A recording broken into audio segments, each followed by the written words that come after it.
Kicking it with Kay and Clay. Kicking it with Kay and Clay. Kicking it with Kay and Clay. Kicking it with Kay and Clay. Hey, what's up, everybody? Thanks for tuning in to Kicking It with Kay and Clay. I am your girl, Kay. And thank you for coming and watching or listening to Center Stage. You know, Center Stage is our monthly segment where we highlight and showcase an artist that you should know. Maybe you know, but it's somebody that you should get to know if you don't know. And today we have a very special guest. I am proud to have him on the show. And without further ado, I am going to introduce him. Marvin Thompson Jr. is a keyboardist, producer, and songwriter who fuses jazz, soul, pop, and gospel. Born in Detroit, he started playing piano at 9, and his musical taste grew from there. He became a musician for his church at 11 and was soon exposed to an array of sounds and gospel, while becoming a student of early jazz and the musical influences of the 70s and 80s. He soon assembled a group of fellow musicians and began performing as the Marvin Thompson Jr. Trio.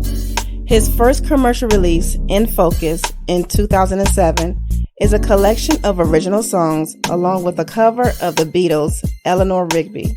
2017 saw the release of Kind Words, which featured the single Just the Two of Us, a cover of the classic Bill Withers anthem. In 2018, Marvin released Holiday Piano, an EP of solo piano Christmas songs, and When They Call, a collection of songs for film and television, which is currently available on iTunes and Spotify. Performing with the likes of jazz guitarist Tim Bowman and various members of the gospel music family, the Winings, Marvin is the recipient of the Billboard Songwriting Award and the John Lennon Songwriting Award.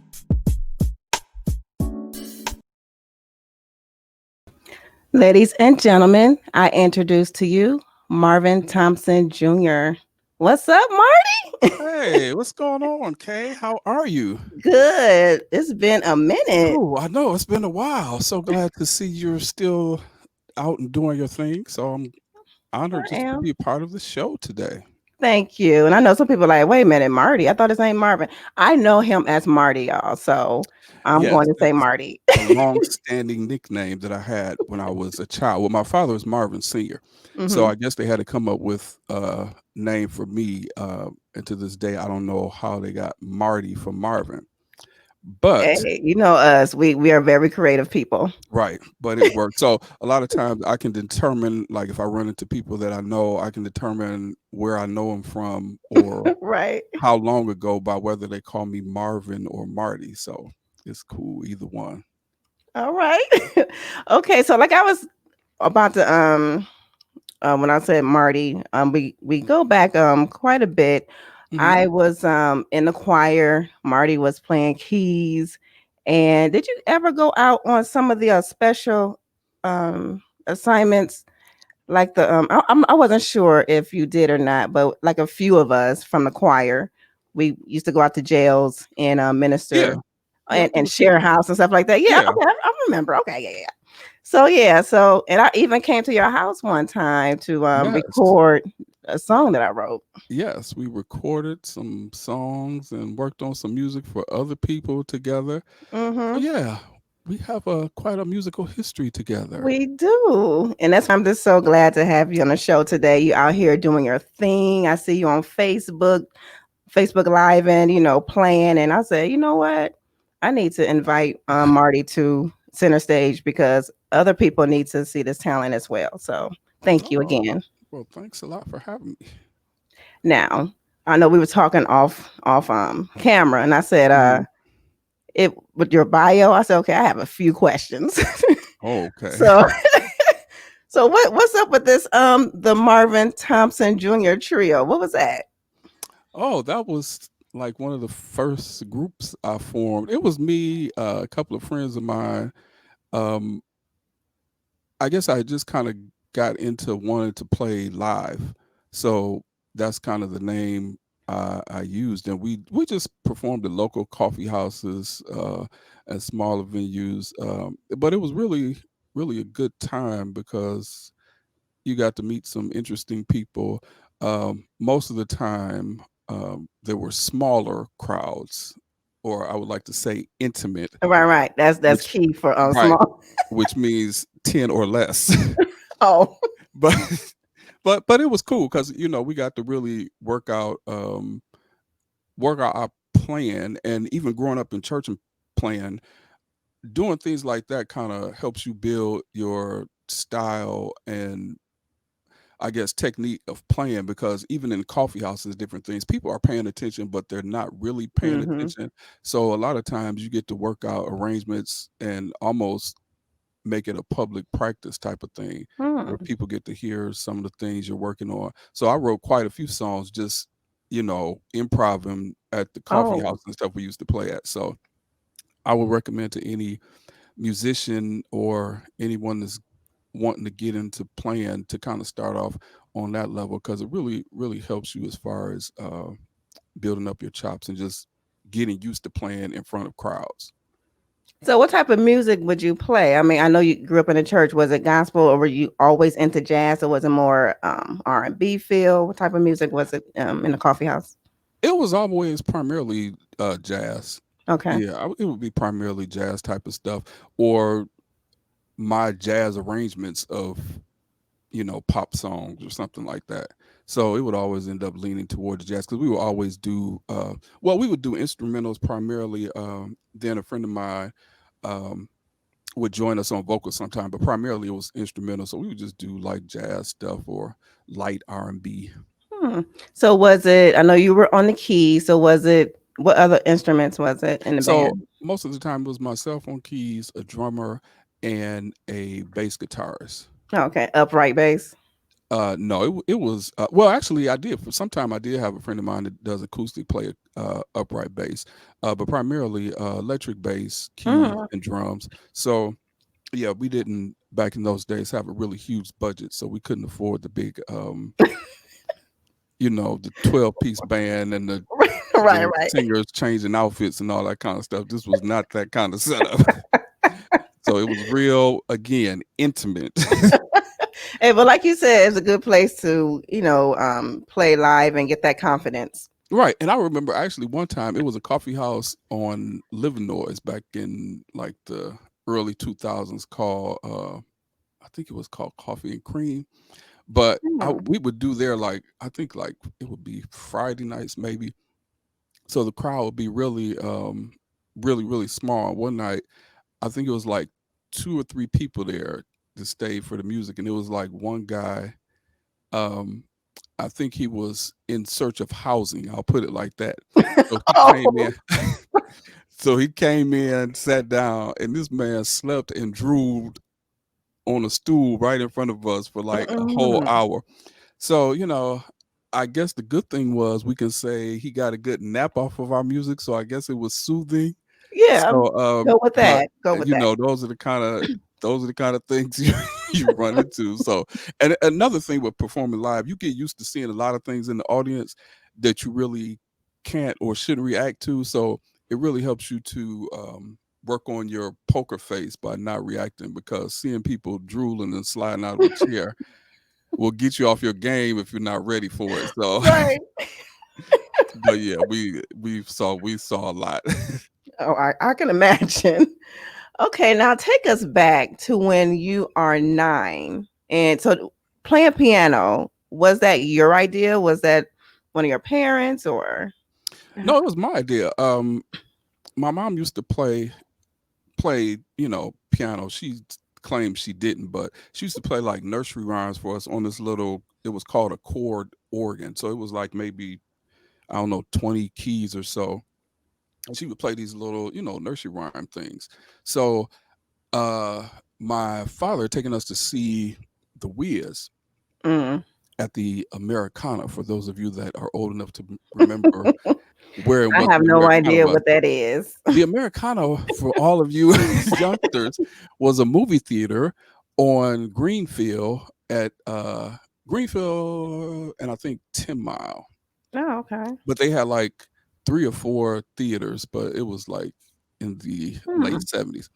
So we went there to see the Wiz. So when I just love the music. So when I got home, I wanted to learn how to peck out Ease on Down the Road because I just kept hearing dun dun dun dun dun dun dun dun Mm. dun dun dun. So I was determined I was going to learn how to play that little line. So, it took me about a week or so. So I just Yeah. kept trying to practice it from there. I just kind of taught myself how to play different songs that I heard or anything that I wanted to play.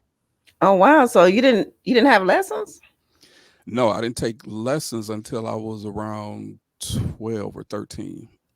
Wow. But at 11, did you start playing for your church? Right. So Hmm. the organist at our church at the time, gentleman by the name of William Smith, he was a really, really good mentor.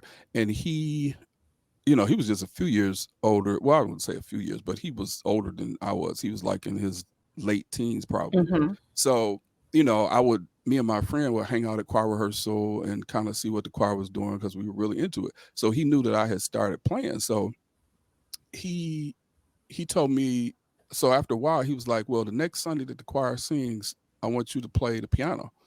So I was like, okay, cool. But in the back of my mind, I was like, I'm not doing that.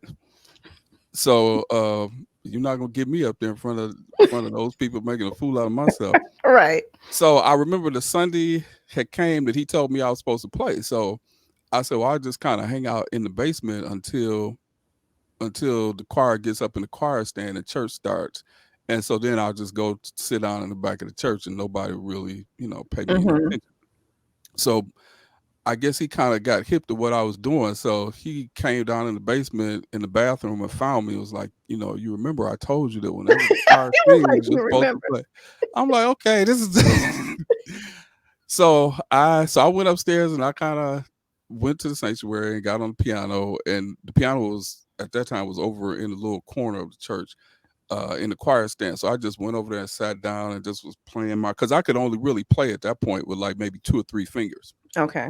So I was just kind of pecking out little songs that they were singing or whatever. So from there, it just kind of grew, and I just kind of kept doing it and got a little bit better. So I just kind of stuck with it from there.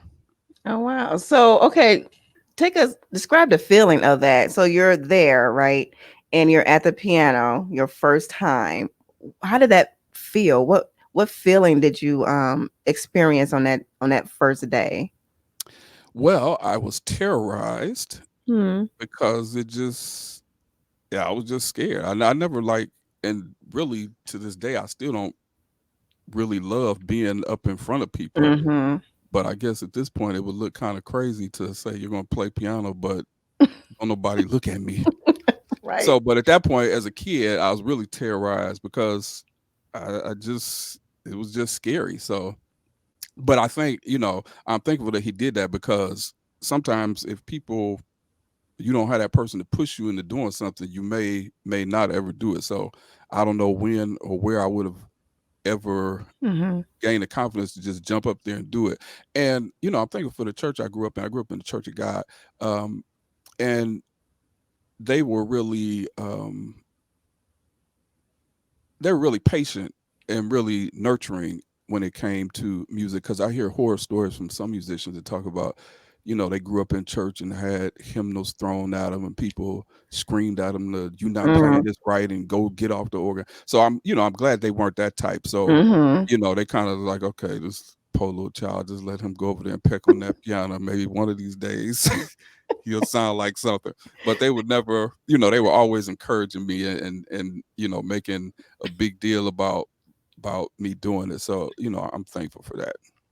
So at what point, a age, or at what point in your life did you get that confidence and say, you know what? Okay, I'm feeling myself. I can do this. Probably not till I was like in my late teens. I always knew I wanted to do it, but Mm-hmm. just saying, okay, I can really do this. And then you had a lot of people, because I had some people back then that were telling me, well, that's fine and dandy, but um I don't know if you can really make a career out of music. You might need. So then you hear that kind of stuff, and you're like, well, maybe I can't. Maybe I should just forget about this and do something else. But there were other things I was interested in, but it was primarily just music. I never really had anything that I just said, "Ooh, I'm gonna drop music and go run and do this." I Hmm. talked about doing other things, but it was always really, Music really just always music. drew you back in, huh? Yeah. So Mm-hmm. that's kind of so. And the longer you go, the longer you do it, you kind of get a little bit of confidence, but you still always have room to grow and Mm-hmm. learn and improve.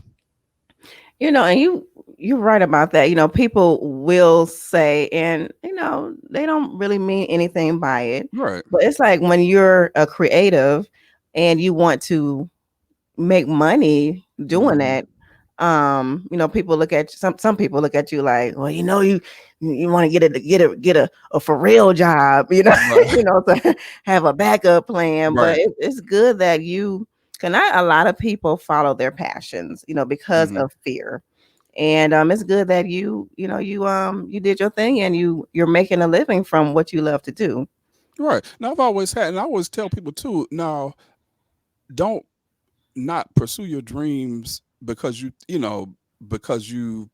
say, for instance, hear people tell you, you need to have something else to do. I still think you need to have other skills, but don't just say, well, if I make all my money doing this or my plan B, then I'll forget about plan A. You can Mm-hmm. you can kind of do both, because I mean I've had some crazy jobs over the years Mm-hmm. doing other things, but I've always done music along with it. So, um, even if you have a comfortable career in the creative field, picking up a side job or having another skill will always get you that much more. Because I always was able to hold really good clerical jobs because I could type really fast, Okay. and people used to attribute my typing to the fact that I played piano. Right. But at at my when I was really, really typing, I was probably typing like 80, 85 words a minute. So I Dang. used to get jobs just because I could type. So, there's always some other skill you can have to kind of complement your main thing. But don't let anybody tell you, oh, that can't happen or you can't make a Mm-hmm. living doing that, because there's people doing it every day. It may take a little bit more work and dedication. It may not be as easy as something else, but if you're willing to work on it, you can always follow your dreams and do what it is you want to do. That's true. Yeah. And pursuing your dreams and actually doing what you love to do, it Mhm. feels good. I'm not there Mhm. yet, but I would Oh, get sure there. you are. Yeah, in due time. Right. So everyone, Marty is going to bless us with his first song. He's going to play for us. And can you let us know what we're about to hear?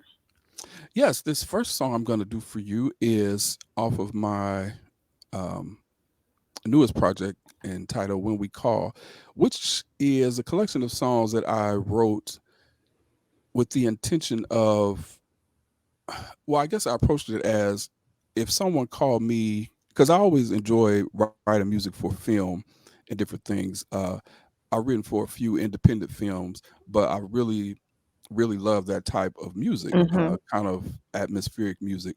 So I said, well, since no one was really calling me to do music for films, I said, well, I'll put together a collection of songs, and so if somebody calls me or wants something, I'll have something ready, because Mm-hmm. I kept saying I want to do music for film. I want to do music for film, and then I get a voice that says, well, if somebody called you today, would you have anything ready? Mm-hmm. So I was thinking, well, I got some pieces of songs I could probably scrape together, and it's like, well, no, you need to have something ready. So Mm-hmm. that's kind of where the title "When They Call" came from. So it's like when they call, and they could Mm-hmm. be whatever it is that you're anticipating that you want to do, that you'll actually be ready. Okay, So now. ironically, right around the time when I was releasing the CD, well, I was going to have a big release party and all that kind of stuff, but due to the lockdown, I kind of Mm-hmm. just scrapped that.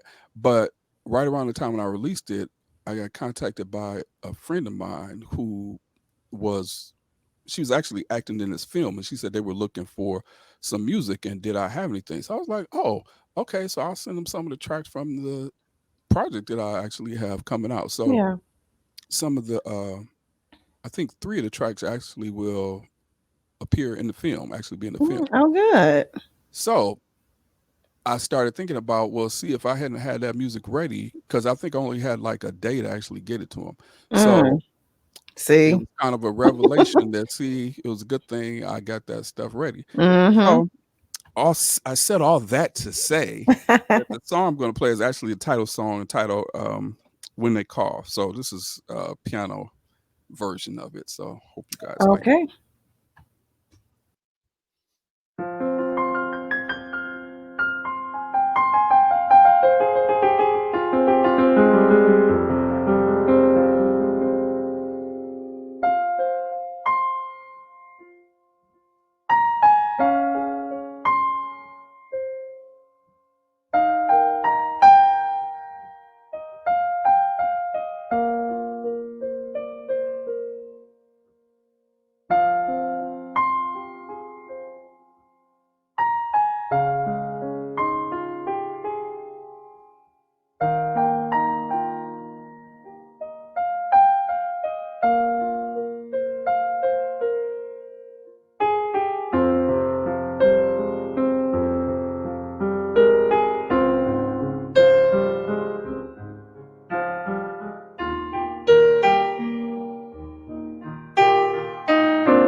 That was pretty. I was Oh, thank like, you. it was.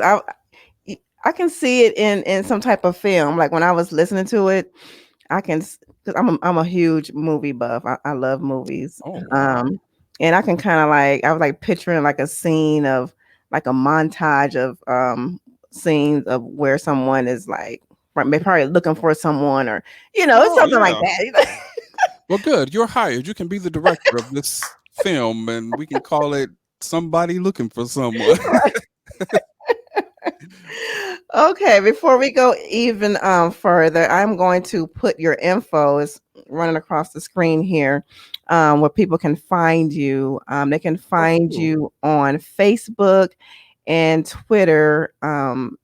Facebook,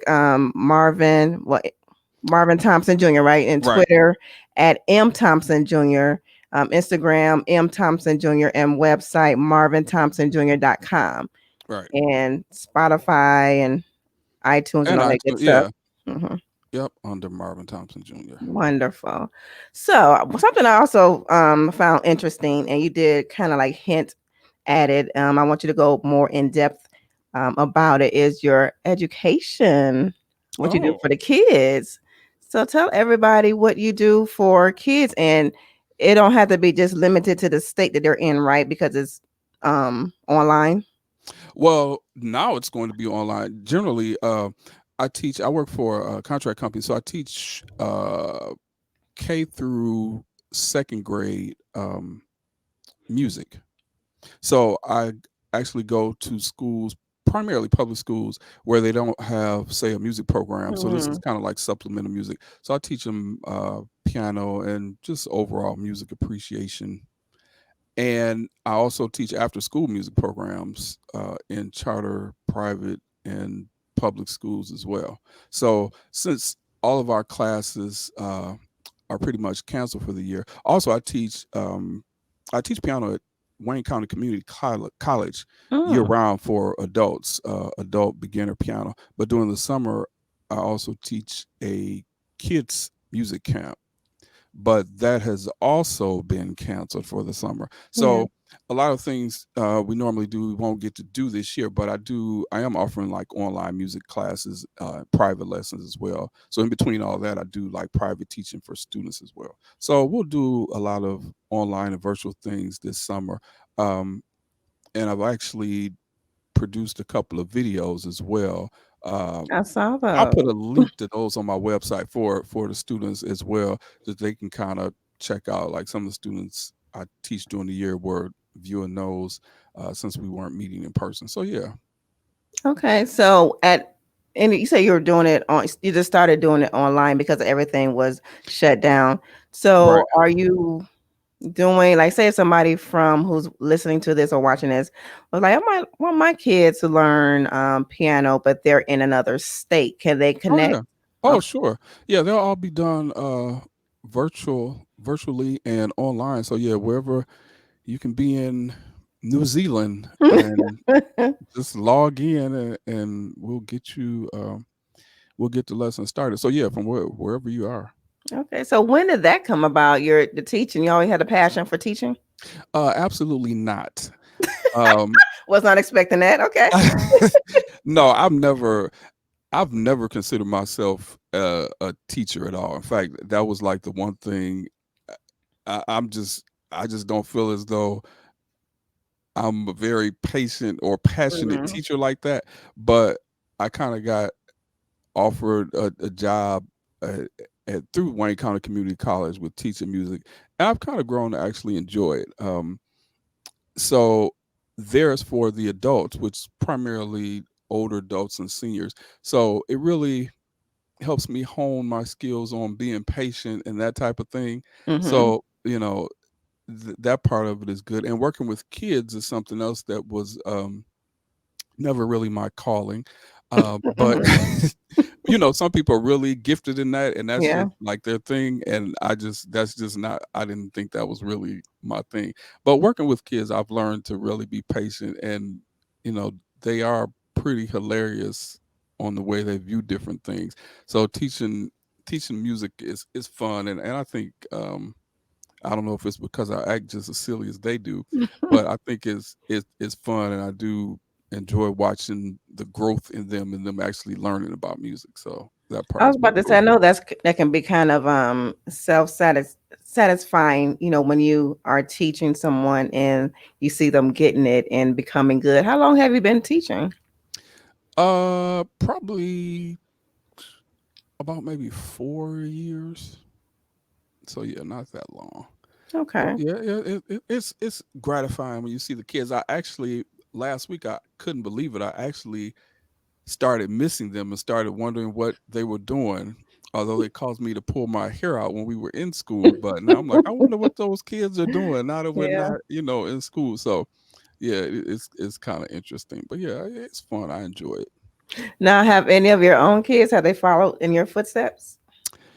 Uh, yes, my oldest son indirectly, he's into technology and videography. So Mm. he graduated from college 2 years ago. So he's doing he's a photographer, videographer, Mm. um, and he does audio as well. So he's kind of on the production end. My youngest Okay. son is going into his uh, last year at U of M in Ann Arbor. So he's into music theater. So that's his major. Mm.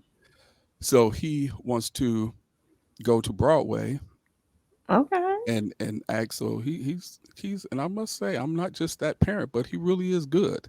Right. So right, that's what all parents say, right? But no, he really so that's his passion. So even when he decided, that's what he wanted to do, I was thinking from a I had to think from a parent perspective, but then also think from a creative perspective, and say, if that's what you want to do, just Mhm. follow your dreams and Mhm. believe it, and have a plan B. But still, Mhm. no. Yeah, So yeah. yeah, I believe he's gonna do well. So That's yes. awesome. Ooh, music, theater remind me of those cantatas that we used to do at the Oh old church. yes, weren't those interesting? Very interesting. Yeah. Yeah, that's those are and I've written a couple of musicals myself that I produced like a few years back, and I really enjoy theater work as well. I'm actually working on new production Mm. um, that will hopefully come out one of these days when we can actually go back to having audiences and events. Um, so, but yeah, theater is really cool. I really love the live Mhm. stage feel, and the one thing about theater is you never really know what you're gonna get from each performance. So, Yeah, each you know, performance is right. different. You may think it's going to go one way, or you think you might have this big dramatic scene and the audience bust out laughing. So you just never Right. really know how it's going to go. So I like that. That The the right that feeling of not spontaneity really of it and right, the uncertainty of it, yeah. right. So So so you already have that project, your is it a play, a musical? it's going to be a musical. Yes, it So is. it's already done, like written and all of that good stuff? This new one is not finished at all. Okay. Um, it's still in the writing stages. Okay. I have I have the theme pretty much hammered out, but I'm trying to just finish the script and the music. So I really and now that we're kind of offline for a little while, I really don't have an excuse for not getting it finished. So I'll probably be working on that for the Right. remainder of You the have a lot summer. of time. Right. A lot of time.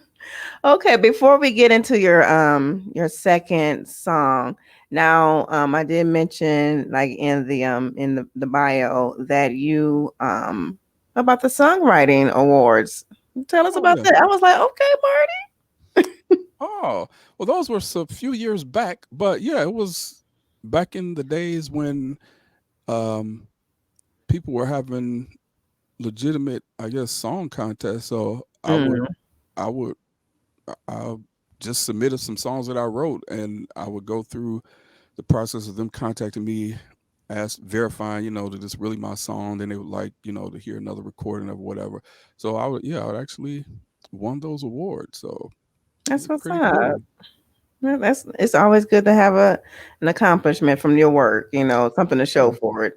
yeah. So I'm, still working on that Grammy. Hopefully, Oh, hey, you got a whole bunch of time. and see, I want a real Grammy. I don't want The the honorable. you haven't died yet Grammy. Since you're still here, we're gonna just give you one now. I don't want the Hey, don't just lifetime stop that achievement. Grammy. Get your Grammy and your Tony. Okay. Right. I don't want the lifetime achievement. I want the one that's legitimately because people Right. voted for some of your music. So yeah, I'm still working on oh, he hasn't died yet. Here's his Oscar. Let's give it to him now. It's like, Right. Right. no. I don't want the pity one. I want the I would like the You, you real don't you one. don't want the Denzel and Training Day Right, yeah. Oscar, even though he could have got it for so much other Right. stuff, For so many other things, and Yeah. they decided so you played the hood corrupt police officer. So let's give it to him for that. Right. So let's give him for the thug, Right. Or what about Halle Berry in Monsters Ball? Oh, don't stop. It's like, okay, all the other roles she had, let's just give it to her for this. It's like, okay, I can't. how Oh did my y'all God, I vote? can't. Who And voted like for and that? like the first one, the lady, what the first black Hattie Mae Oh, Daniels? Hattie McDaniels, yeah. Yeah, for the maid, Right, when she but played the maid. It's like, okay, yeah, how and just many as other roles? educated and everything, Right. And then I didn't that's even another show. right, because I didn't realize until recently that she couldn't even she had to be like in another room to Yep, accept her award. Like she yep. couldn't even go in there You with couldn't even everybody be in else. the same theater. So sad. It is. So so you know what? One thing I can say about is during this time of the pandemic, the lockdown and everything, music has really been therapeutic. And I Mhm. saw that you've been doing a few Facebook live shows, and like and other artists has been doing, just bringing that music because it really is it's therapeutic, and this is something that we really need, at this time. And I just thank all musicians that's able to do that and bring that to us, during this Yeah. time. And the Facebook Live thing was kind of my wife's idea because I've always been terrified of anything live like that because Hmm. it's just I don't know. It just seems like it's not the same as performing live because I guess performing live you can get up, do your thing, keep moving. Whereas Facebook Live is kind of like I just look at all the things that could go wrong, uh, and it's like you're live, and so people will have a record of it forever if it if the ceiling falls in or something while you're playing. But but yeah, I kind of started doing it, and people really responded well. So I was Hmm. really grateful that people actually watched it because I didn't want to be one of those people that do a Facebook Live and then have like two people watch it and one of them is my mother. So it's like I'm glad people actually have watched it and shared it. Right. So yeah, so I may do another one, this weekend or so, depending on Okay. how things go. So yeah, I generally try to post it on my Facebook page and on Instagram. So Okay, you hear yeah, that, y'all? Just follow him on Insta and follow him on Facebook so you can be kept up to date and see him when he goes live. So, what is it you're gonna play next, Marty?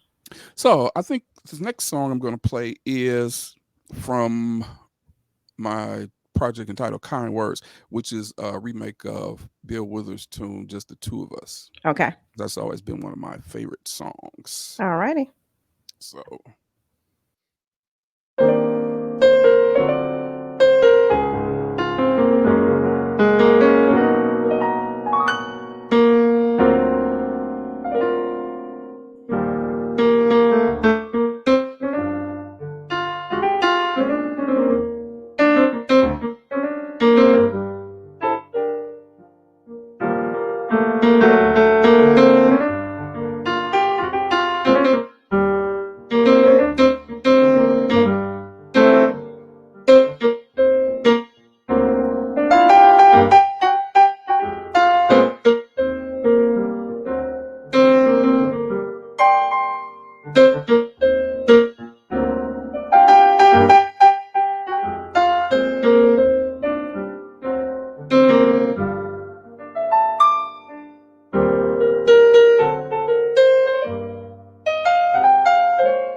Okay, that was good. I like that. All right, You thanks. good anyway, so you know. Why, thank you. So before we wrap up, I like to ask my guests like just random questions. You know, just to Mhm. know a little bit more. Okay, not sure if you are a big TV person. I know some people are not, but what is something that is a show that you like to watch? That's a guilty pleasure. Hmm. I don't know, cause I just like shows. So I'm trying to think of Hmm. one I watch. One that's just my go-to is Good Times. Like, Ugh, I don't care. Now, I know a lot of people have a problem with Good Times, but me and my family, well, me and my sisters actually, we watch Good Times and we'll just laugh and we will text each other about episodes and why this happened and why didn't they just do this. My brother-in-law says we talk about it like they're actually members of our right, family. right. Y'all 'Cause it's like rewriting the scripts. Cause it's like they were just so pathetic and pitiful. It's like, Jesus, why didn't y'all just, figure something out? Cause it was just depressing. It wasn't good times. Right, right. They never, I can't think of when times were actually good that they keep referring to all these good times that they had. It's And supposed to be an oxymoron or something. right, and it's so funny because the theme song, because I really love theme songs and all that Mhm. kind of stuff. So the theme song gave you so much hope that wow, this is so happy and they're keeping their head above. But then you listen to the lyrics, keeping your head above water, making a wave when you can. Like the music and the lyrics didn't go hand Temporary in hand. layoff. Right, because the lyrics, the music made it sound like a jubilee celebration, but Right, you listen right, to the right. lyrics, it's like, okay, these folks singing about temporary laid off and no food and keeping your head barely above the water and hoping you make it. It's like, my God, but So you're you saying know, that the lyrics didn't match the music? right, right, right. If you just listen, if you took the lyrics away from that music and just read them on paper, you'd be like, okay, these people might need to go into some serious Right. therapy because life is just not working for them. But I like I like a lot of old 70s shows. Okay. Uh as far as newer shows, I like good writing. Well, I Mhm. think I expect really good writing from newer shows. Um but a lot of older shows, the writing just didn't make sense, so it's a little bit Yeah. more forgiving. But yeah, I like TV. I like a lot of cable series and that kind of thing. I'm really big on bios and music bios. Like I love those. Like I watched one Sunday. I think it was called. It was about the Beatles. I think it was 8 days a week Hmm. about their period from like '63 to I think it was like '68, Okay. right around the time the Sergeant Pepper's Lonely Heart Band album came out. Okay. So yeah, I like anything music related is always a go So to you for don't me. have a show that you watch maybe with your wife and you like if this gets out. Oh, okay, a show like that. Yeah, Yeah. really, it's only one that I watch like that, and that's Insecure. Oh, I love Insecure. Yeah, because it's like, okay, this show is really irking me, but I had to because even this past Sunday, I was like, man, what are we gonna watch? Because Insecure has gone off Right, with Netflix, a whole year, okay? right? But yeah, that's probably one Okay. because just like analyzing people's relationships and their friends and kind of the things they do, and it's like that makes zero sense. Like, why are y'all doing that? Right, yeah, But it's more I think it's more relatable, because Issa even said, like, she she write it for us, so it's more right. relatable, but my boo, he watched it with me too, so Yeah, yeah, I actually like it. In fact, I think I started watching it before she did. Oh, So really? yeah, because I'm just interested in anything that's black. So when I saw her Mhm, talking about it, when before the first episode came, I said, "Oh, I'm gonna check that out because it sounds kind of interesting." mhm. So yeah, it's been kind of interesting. I'm kind of wanting to see what the next season is gonna bring. Like, okay, are y'all gonna Mm. progress forward, or be still gonna be in these same Mm-mm, we same circles? shall see. So Without yeah, giving away any spoilers, we right. shall 'Cause I see. know some people haven't seen it yet, spoiler alert, Right. Mm. but it's like, "Okay, what you waiting on? Everything is on demand now, so all the Right. folk of I haven't seen it yet." You know, But you yeah, got that's people my who want to binge, so. yeah, and I guess I get that. Like I just recently watched after all these years, I never watched The Wire.